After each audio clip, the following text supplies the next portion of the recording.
So sa everyone no, nandito na naman ako upang magbigay ng walang kwentang kwento at ng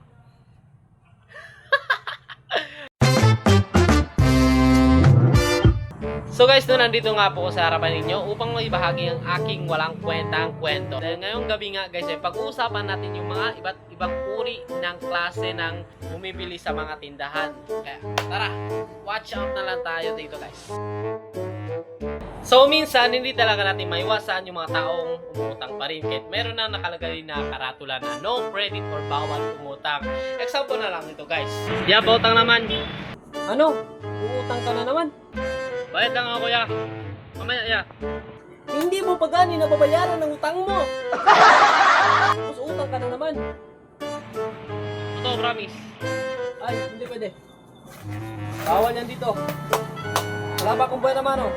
Promise, babayaran ko yan. Saka na. Bayaran mo muna yung utang mo. Ang haba-haba na dito sa listahan. Gusto mo ba hiampas ko to sa ulo mo? Ang ina naman niya. Babayad naman ako eh. Kita mo ba yung karatula na yan? No credit. Hindi, wag na lang. So nakita nyo po kasi, yun po yung ating pangunahing mga ibang klase ng mga nangutang. And may utang pa, mangutang pa rin, hindi pa nabayad. So next page tayo guys. Ito guys, ito yung mga tipo ng tao na bibili kahit kulang ang pera. Kahit alam na yung presyo ng mga binibenta, pero bibili pa rin. Tapos sasabihin, kulang lang ako, bayad ko lang mamaya. O so ito ang business na ibibigay ko sa inyo ha. Kuya, pabili. Ano yan? Sabong Sondrox. Isa lang.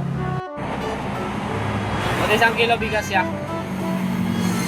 Saka 2 sardinas. So 138 lahat. Ito ya. Yeah, shirt lang ako ya. Balik nga ako maya. Ano? Kulang na naman? Balikan mo mamaya, tapos kinabukasan mo na naman yung balikan. Takot ka talaga sa akin. Oh yeah, balikan ako talaga. Kita niyo yun guys? Ha? Mga walang hiya. Alam na nga yung presyo, bibili pa kahit kulang yung pera. Tapos pagbabayad, kinabukasan pa. Nasaan ang konsensya? Nasaan ang hustisya? Para sa aming mga vendor ng sari-sari store. Ha?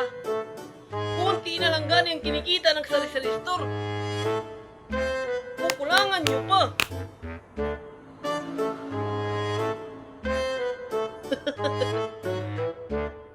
Ano tayo magawa? Ganun talaga mga tao. Kailangan natin ng konsensya.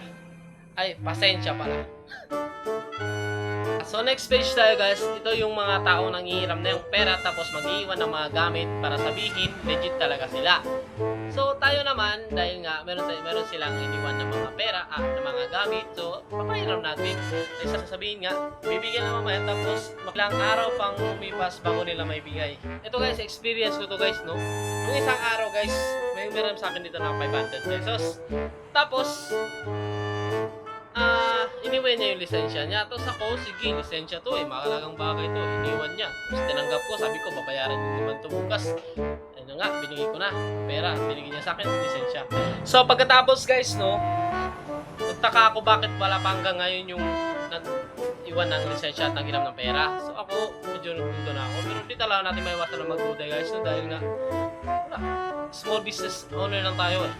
So, ito na nga guys, makalipas ng ilang araw bago siya nagbayad. So, I think mga 4 days ata yun eh. Nasagtaka na ako. So, ito na nga yung sabi ko, wala tayong ibang gawin kundi pasensya. Yan talaga ang mga tips ng mga sari-sari store owner. Pasensya yan guys. Kailangan talaga natin ng mahabang pasensya. Dahil nga sabi nila, customer is always right. Talaga. So guys, no, yan lang po ang aking maibibigay na content for today's video. Dahil nga wala pa tayong content. As a content creator, ako ay isang mini content creator pa lamang. Small pa lang tayo, nagsisimula pa lang tayo sa baba.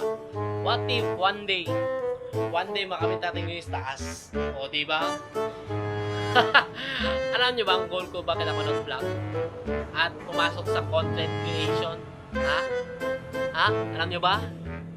Dahil gusto ko magmaneho ng Raptor. ina. Charot lang guys. So, hanggang dito lang tayo guys. So,